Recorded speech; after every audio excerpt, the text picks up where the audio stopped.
One other thing I want to talk about here, because Florida, we're not done with Florida yet. There's another bill that came out, which is very, very interesting. This is a bill which would require Florida bloggers who write about the governor or write about, you know, government officials to register with the state,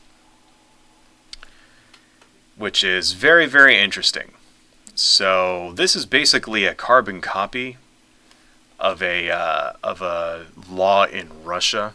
Yeah, it's in 2014. There was a law in Russia that Putin signed called the Bloggers Law that required bloggers to register with Russia's media oversight agency, right? And that's basically what this is, you know. So we don't need to read the entire text of the law, but basically anyone who writes about Ron DeSantis, anyone who writes about the eternal Attorney General Ashley Moody, or any other government official would have to register with the state, right? Every time they posted something, they would have to make a report to the state saying that they did it, right? And if they don't do that, then they get fined $25 a day per instance, which maxes out at $25,000 per post. So it's not just one. So if you have 6 posts or whatever, and you refuse to go with this ridiculous law, then you end up owing them 25 grand for each one of those 6 posts, which can add up very quick, and is of course intended as a punishment so that, because bloggers don't usually make a lot of money, especially if you're an independent journalist. It's a very independent journalism, like if you're somebody like, Matt Taibbi or something, right? These guys don't make shit. Not until you hit a certain level, not until you start getting famous, you're not making no money, right? If you're just a blogger somewhere, you're getting paid a couple $100 a week or whatever, if you're lucky, right? So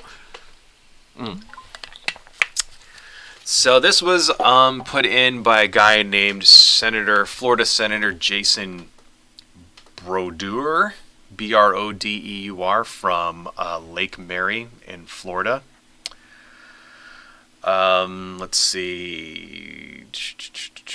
So, and it defines a blog as a website or web page that hosts any blogger and is frequently updated with opinion, commentary, or business content.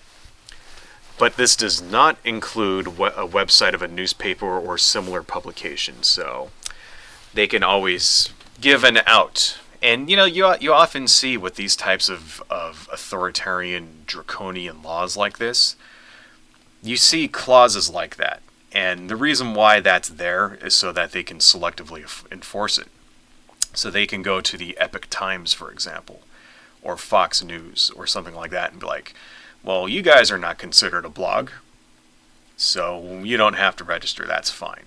But these guys over here at the Progressive Voice or whatever, this is a blog and you got to register with us. And if you don't, then you owe us 25 grand, right? That's what it is. Because, laws to authoritarians are not about justice. They're not about, enforcing and making, the state a more just place and actually protecting people. Laws like, actually that doesn't look right. This needs to be darker around here, not lighter around there. Right. Laws to these people, laws to fascists and authoritarians they're not about protecting people at all. They're about enforcing their will and using the force of law to do it, right? And basically so that they can, they can decide whose voice gets heard. And that's what this entire law would be about. We don't like the way what you're saying. If you agree with us, we'll say you're not a blog and you don't have to register and you don't, all this other crap, and you don't end up owing us money and all this other stuff. If you don't agree with us, then the weight of the law is coming down on you. We saw the exact kind of thing happen in Nazi Germany. The exact kind of thing, right?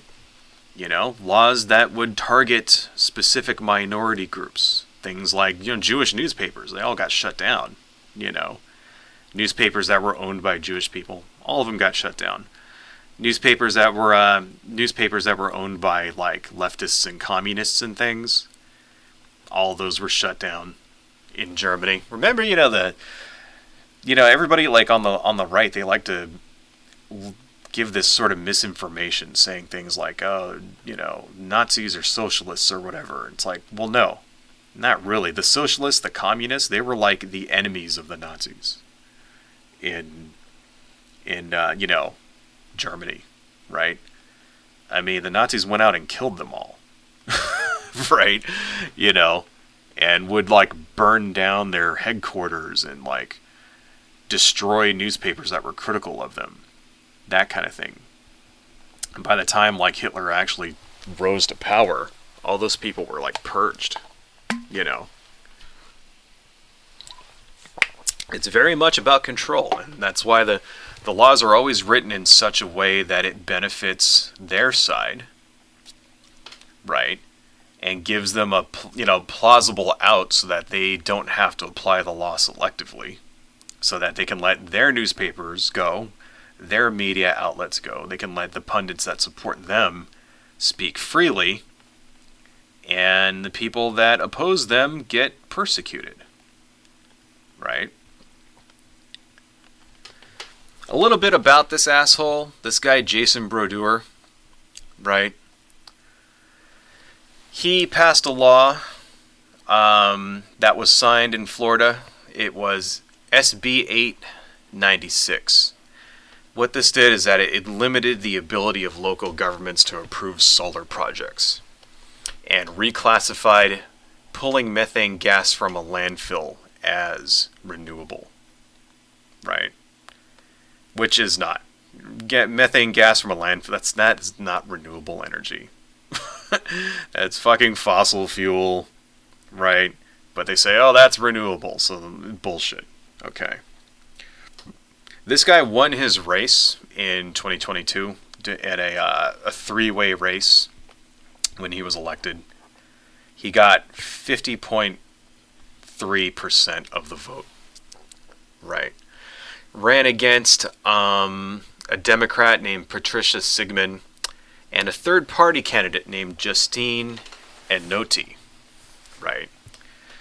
Turns out, however, that Justine Anotti was running what's called a ghost campaign, right? This is very interesting, I thought. Ghost campaign. What the hell is a ghost campaign, right? Well, essentially, it was a campaign set up by the Republicans in order to siphon off votes from the Democrat, right? And it goes like this. They make the filings, the Republicans make the filings, the Republicans pay for the all of her mailings, all of her ads, things like that, right? And using targeted mailings and stuff like this, they send them out to Democrats saying that Ignotti is saying that Anotti is a progressive and all this, and she believes in all of this stuff, all of this progressive stuff, right? Turns out Ignotti didn't campaign at all. All of this was set up by Republicans, right? And all of the money for her campaign came from Republicans, right?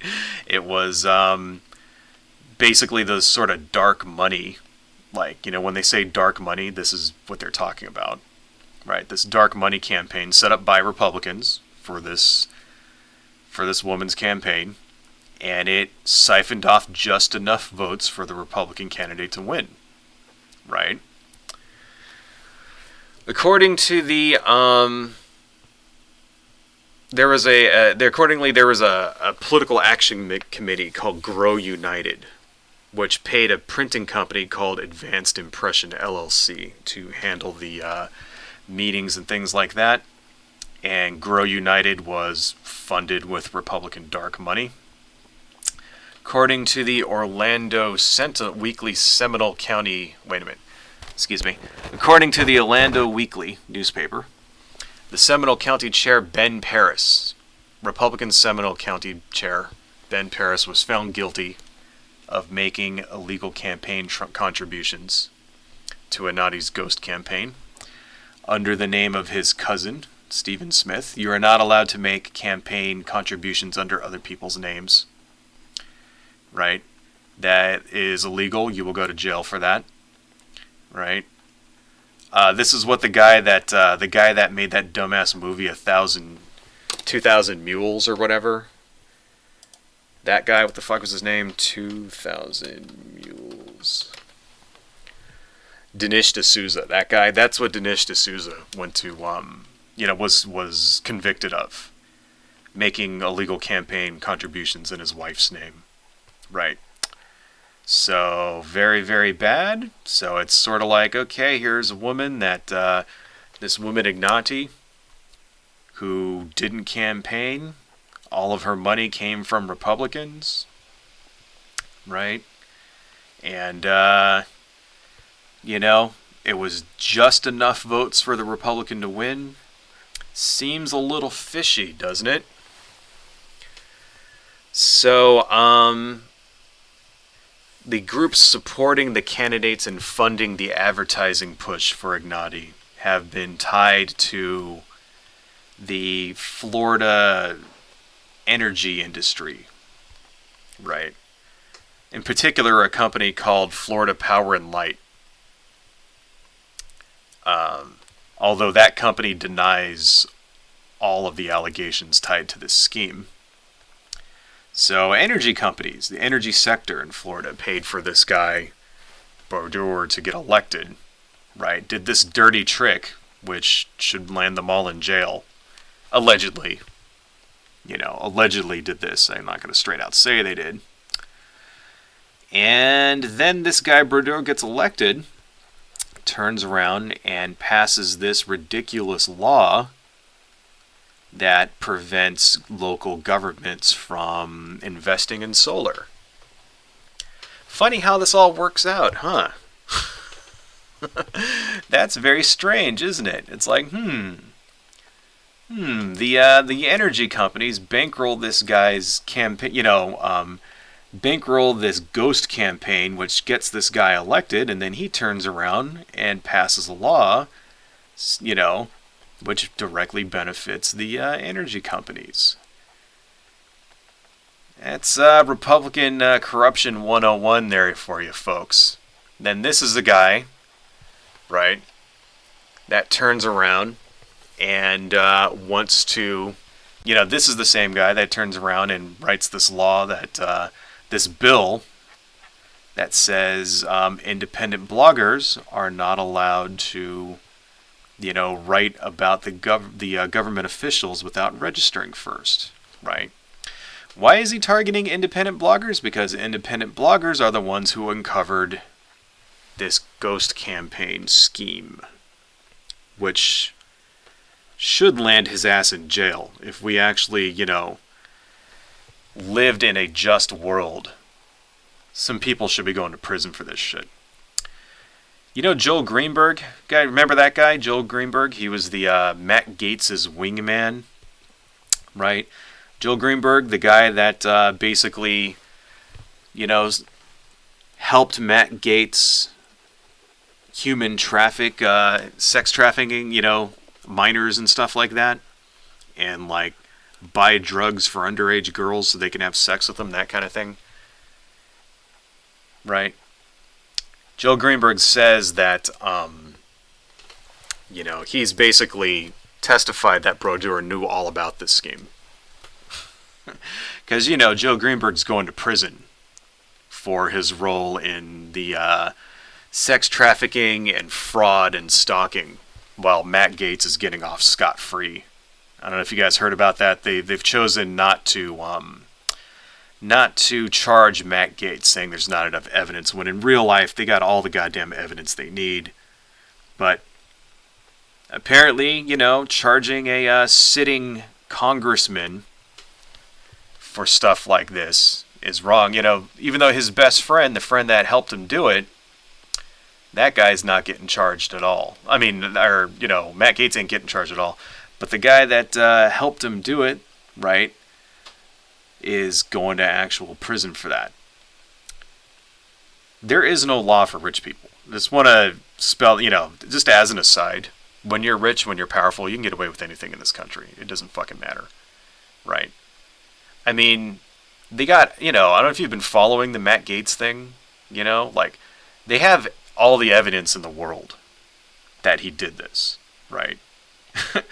They got text messages, they have eyewitness testimony, they have receipts of payments that he made to underage girls, right?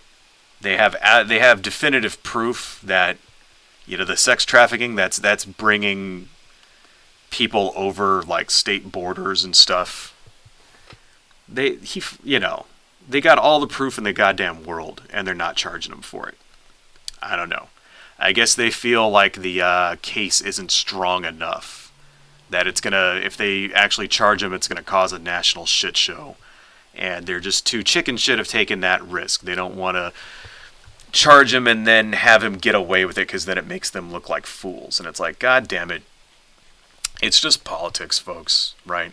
I bet you if Matt Gaetz were to lose his election, they'd charge him. I bet you if that were to happen, I bet you if the next time that comes around, and if he loses his election, loses his seat, then suddenly the cops will get the balls to actually do something about him, But for now, that's Matt Gaetz is getting away completely scot-free with any alleged crime that he actually did. Have to say allegedly, because I can't say he did it, because they won't charge his ass with it. So I guess it's just allegedly now, which is bullshit, but that's the world we live in, folks, right? This is what happens. Elections have consequences, right? If you allow these fascists to get elected, then this is what they do. They use the law in their favor to personally enrich themselves and push down everybody else. I thought that was interesting, just seeing how, because let's also remember, these people are as corrupt as hell, and that's why I wanted to get into that whole thing about Brodeur and all that, and the ghost campaign, and the way that he got elected in a very seedy circumstances that he got elected. Right. Remember, folks, these people, they don't care about democracy. They don't care about using the government to help people. They don't care about justice. They don't care about equality. They don't care about any of that. To them, it's just a tool in order to get rich. That's what the government is to them. That's the entire reason all of them are there in the first place, to personally enrich themselves and to smite their enemies and to control everybody that doesn't agree with them, to force their will on the rest of us. And if you get in their way, they'll crush you. That's what these people are there for. That's what the entire G.O.P. at this point has become. That's fascism. Absolute fascism.